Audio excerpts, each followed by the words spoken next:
Pour nous la présenter, Jules Boiteau. Bonjour Jules. Bonjour Philomé. À la une de la presse ce jeudi, la stratégie de François Bayrou décortiquée après son passage devant cette commission d'enquête parlementaire sur son rôle dans le scandale Betterame. Oui, c'est la stratégie de l'embrouille. Selon le quotidien de gauche Libération, le Premier ministre s'obstine dans le déni et se contredit même sur un point. Après avoir affirmé en février devant l'Assemblée nationale n'avoir jamais rencontré le juge Mirande, juge d'instruction en 1998 sur l'un des volets de l'affaire pour des faits de pédocriminalité, François Bayrou confirme désormais une rencontre fortuite, revirement partiel donc, qui entretient le flou furieux. Constat sévère en une du quotidien communiste L'Humanité ce matin qui décrit un François Bayrou en plein naufrage, agressif, voire accusateur face aux députés, notamment face à l'un des deux rapporteurs, à l'insoumis Paul Vannier. François Bayrou charge la commission et la France insoumise, selon le quotidien de droite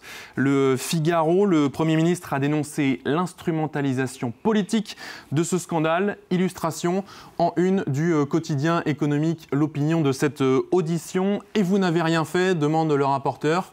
Non, mais ce n'est pas spécifique à Betterame, s'amuse aujourd'hui le dessinateur CAC. À la une de la presse politique française toujours, la cacophonie régnerait-elle au sein du Rassemblement national?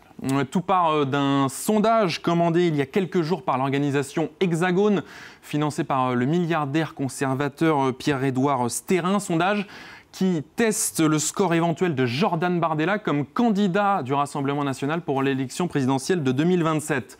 Colère noire de Marine Le Pen dans Le Monde qui y voit une manipulation pour diviser son parti et pour favoriser d'autres figures conservatrices comme Bruno Retailleau ou Laurent Wauquiez. Quelques semaines après sa condamnation à 5 ans d'inéligibilité, le parti de Marine Le Pen est malade de son bonapartisme. Selon Libération, toutes les décisions sont prises par la chef qui refuse encore mordicus d'envisager un plan B. C'est l'inconfortable cohabitation, selon Le Figaro, entre Le Pen et Bardella. Le duo, un temps perçu comme une force, devient aujourd'hui une malédiction. D'un côté, Bardella fragilise Le Pen en se positionnant comme son remplaçant et à l'inverse, Marine Le Pen sape pour le moment la légitimité de son dauphin qu'elle a pourtant elle-même propulsé sur le devant de la scène. Le chemin est encore long avant 2027. Dans la presse également ce jeudi, Jules Boiteau, la Hongrie de Viktor Orban qui semble plus proche que jamais de la Russie. Oui, car la Hongrie prépare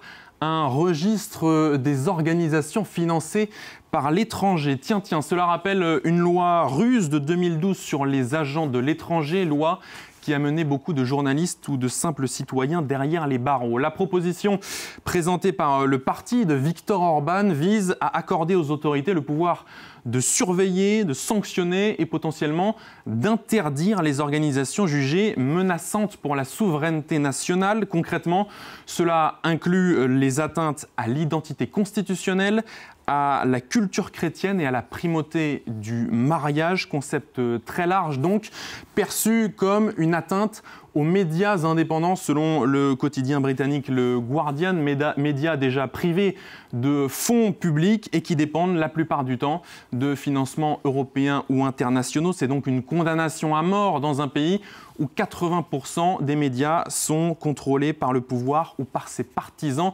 rappelle Le Guardian. C'est un projet similaire à celui qui a permis à Vladimir Poutine de construire sa dictature. Voilà ce qu'on peut lire ce matin en première page d'un des derniers sites d'information indépendants du pays, le Telex, qui pointe un calendrier bien particulier. Cette proposition intervient au moment où Viktor Orban est confronté à la montée de l'opposant Peter Maïar avant les élections législatives de 2026.